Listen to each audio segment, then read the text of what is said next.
Selamat datang ke kelas sejarah tingkatan 4. Kita masih lagi berada pada bab 2 iaitu kebangkitan nasionalisme. Jadi pada hari ini kita akan belajar subtopik 2.7 iaitu perkembangan nasionalisme. Jadi standard pembelajaran kita pada hari ini adalah 9.33 iaitu menghuraikan perkembangan nasionalisme di negara kita. Dan K9.38 iaitu membahaskan kepentingan memanfaatkan media massa untuk kedaulatan negara.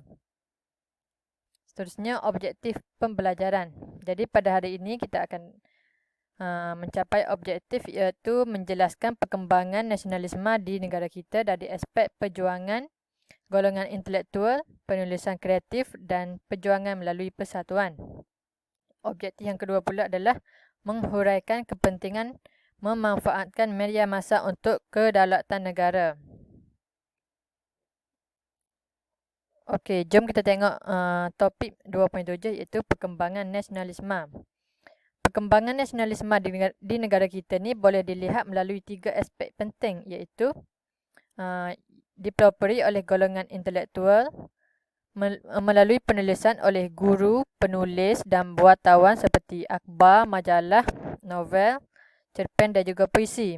Dan yang ketiga adalah melalui pertubuhan atau persatuan yang bersifat sosioekonomi dan politik yang ditelajui oleh pelbagai pihak. Okey, kita tengok yang pertama iaitu perjuangan melalui golongan intelektual. Yang pertama adalah intelektual yang berlatar belakangkan pendidikan agama. Sebagai contohnya gerakan kaum muda. Tokoh-tokoh yang menggerakkan kaum muda ini adalah Syekh Muhammad Tahir Jalaluddin, Syekh Syed Al-Hadi, Haji Abbas Muhammad Taha. Okey, mereka ni berasal daripada Universiti Al-Azhar, mendapat pendidikan di Universiti Al-Azhar. Jadi, apa yang mereka cuba sampaikan adalah mereka memberi kesedaran tentang pendidikan. Mereka juga membawa kemajuan dan pemodenan dari aspek sikap dan pentafsiran terhadap Islam. Mereka juga memperjuangkan mengenai peluang pendidikan kepada wanita dan juga memperjuangkan pembentukan intelektual baharu Islam. Jadi apa yang diterbitkan oleh golongan intelektual berpendidikan agama ini adalah sebagai contohnya Al-Iman, Al-Ikhwah, Neraca dan Tunas Melayu. Okey, itu adalah mengenai perjuangan yang berpendidikan agama. Seterusnya, intelektual berpendidikan Inggeris. Intelektual berpendidikan Inggeris ni lepasan daripada Maktab Melayu Kuala Kangsar. Sebagai contohnya Raja Chulan, Abdullah, Raja Mahmud Mat, Muhammad Yunus Abdullah, Raja Uda, Raja Muhammad dan lain-lain. Jadi matlamat mereka ini adalah untuk melatih anak bangsawan untuk berkhidmat dalam pentadbiran British. Mereka juga menyuarakan hak mendapat pendidikan dan juga menuntut memperbaiki taraf hidup. Mereka juga ingin membuka lebih banyak peluang pekerjaan.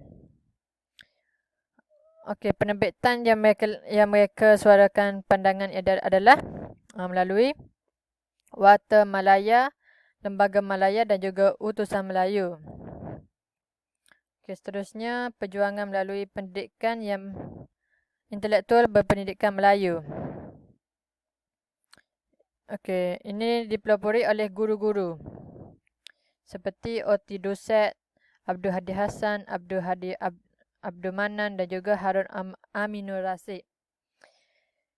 Mereka ini adalah merupakan guru daripada lepasan Maktab Perguruan Sultan Idris. Jadi matlamat mereka ni adalah untuk meniupkan kesedaran kebangsaan, melahirkan ramai tokoh penulis dan juga nasionalis. Juga ingin menerbitkan pusat penterjemah dan taman ilmu. Mereka juga ingin menekan mata pelajaran sejarah dan pendedahan keagungan Empayar Melaka. Jadi penerbitan mereka adalah Pertubuhan Ikatan Pemuda Pelajar, Ikatan Semenanjung Borneo dan juga Kesatuan Melayu Muda.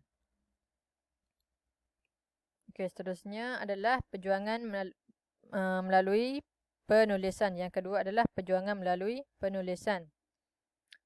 Penulisan tersebut adalah terdiri daripada akhbar dan majalah. Di tanah Melayu, media yang digunakan adalah Utusan Melayu, Warta Malaya, Majlis, Majalah Guru, The Malay Mail dan juga The Malaya Tribune. Media ini mengetengahkan isu dan hak masa depan bangsa dan juga isu yang dibangkitkan juga adalah mengenai isu pentadbiran, isu pendidikan dan politik tanah air. Seterusnya isu yang dibangkitkan juga adalah melalui perkembangan sosiopolitik dan juga ekonomi negara. Manakala di Sarawak pula, akhbar mereka adalah Fajar Sarawak. Fajar Sarawak ni menyedarkan kaum yang dijajah dan juga menggesa masyarakat untuk bangkit menuju kemajuan. Manakala di Sabah pula disuarakan oleh ketua-ketua anak negeri dalam mesyuarat dan melalui aktiviti Persatuan Sosio Budaya. Apakah isu yang dibangkitkan di Sabah ni adalah mengenai isu pendidikan, isu tanah bumi putera dan isu kewangan petani. Terdapat juga akhbar dalam masyarakat Cina dan juga masyarakat India. Antara akhbar masyarakat Cina yang memainkan peranan penting adalah akhbar Lat Pau ataupun Modern Daily News. Akhbar ini merangsang pemikiran masyarakat Hua Chiu untuk mengekalkan identiti, memperjuangkan nasib wanita dan menyemai perasaan cinta akan negara Cina. Jadi penulisan akhbar ini cenderung menyiarkan soal pemerintahan monarki dan juga pergolakan politik di Cina. Sebagai contohnya, akhbar Nanyang Xu Hua Pao dan juga Chong Si Yi Pao. Seterusnya, terdapat juga akhbar yang memperjuangkan soal kesatuan sekerja dan juga keadilan sosioekonomi bagi masyarakat kelas bawahan seperti akhbar Nanyang Xiang Pao. Okay, itu adalah akhbar masyarakat Cina. Seterusnya, akhbar masyarakat India. Akhbar masyarakat India ni memperjuangkan kepentingan politik dan juga sosial masyarakat India di negara ini. Sebagai contohnya, akhbar Tamil Nesan atau Tamil Murasu. Seterusnya ialah memuatkan pemikiran dan kepentingan perpaduan bagi masyarakat kelas menengah India di negara ini. Sebagai contohnya, akhbar The Indian dan juga India Pioneer. Seterusnya, karya kreatif. Melalui karya kreatif. Okey, bagaimana penulisan kreatif ni mempengaruhi kebangkitan nasionalisme Melayu? Kita boleh jawab, penulisan kreatif mempengaruhi kebangkitan nasionalisme melalui penulisan novel. Hal ini kerana novel bertemakan semangat cinta akan negara dan perjuangan membela nasib bangsa berjaya meniupkan semangat nasionalisme. Seterusnya dapat mengajak masyarakat memerdekakan diri dari aspek ekonomi. Contohnya, novel Mari Kita Berjuang. Okey, seterusnya bagi karya kreatif puisi pula adalah ia bertemakan cinta akan negara. Antaranya Mahmud Ahmadi dan juga Harun Amidul Rasid. Apa yang mereka tulis adalah mengenai puisi, mengenai Sedarlah, Semenanjung dan juga Surunan Pejangga. Seterusnya karya kreatif cerpen pula ada kamu boleh carilah tema penulis karya dan tajuk karya tu. Okey, seterusnya perjuangan melalui persatuan pula. Yang ketiga perjuangan melalui persatuan. Sebagai contohnya, Kesatuan Melayu Singapura, KMS. Pemimpin mereka adalah Muhammad Yunus Abdullah. Matlamat bagi persatuan ini adalah untuk menggalakkan ahli bergerak aktif dalam pentadbiran, memperjuangkan kepentingan orang Melayu dalam politik dan pendidikan dan juga mementingkan pelajaran teknik dan pengajian tinggi. Jadi mengapa mereka bekerjasama dengan British? Okey, supaya orang Melayu ni diberi banyak peluang dalam pentadbiran. Seterusnya, Persatuan Persaudaraan Sahabat Panel ataupun PASPAM. Pemimpinnya adalah di Tanah Melayu Zainal Abidin bin Ahmad atau lebih dikenali sebagai Zakbar. Di Sarawak pula Rakawi Yusuf atau Johari Anang. Manakala di Sabah, Muhammad Yaakob dan Muhammad Samsudin Osman serta Zakaria Gun. Matlamat bagi persatuan ini adalah untuk menggalakkan ahlinya bersatu dan juga bertukar pendapat. Dan juga menghimpunkan wakil persatuan untuk mengutarakan isu kebangsaan. Itu adalah Persatuan Sahabat Penang. Seterusnya, Persatuan Kesatuan Melayu Muda atau lebih dikenali sebagai KMM. Pemimpin KMM ini adalah Ibrahim Haji Yaakob. Matlamat KMM ini adalah untuk menentang British, mewujudkan satu gagasan Melayu Raya melalui gabungan Tanah Melayu dan juga Indonesia.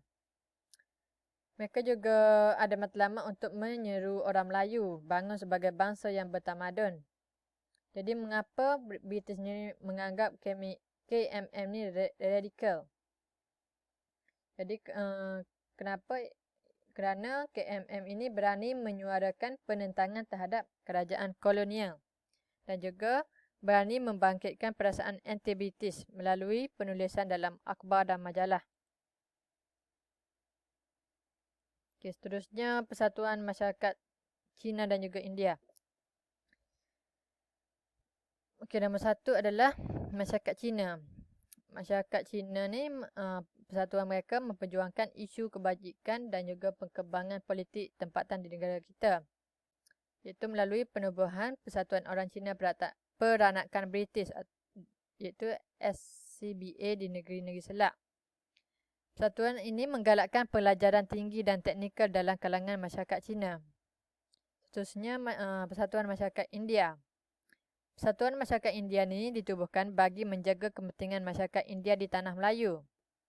Mereka menubuhkan Persatuan Malaya India Association MIA, Central Indian Association of Malaya CIAM dan juga seterusnya Persatuan bagi Masyarakat Sikh.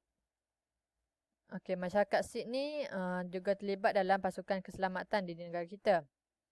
Mereka menjadikan Barrack Police atau kuartus kerajaan ni serta Gurdwara ni sebagai tempat aktiviti sosial dan agama.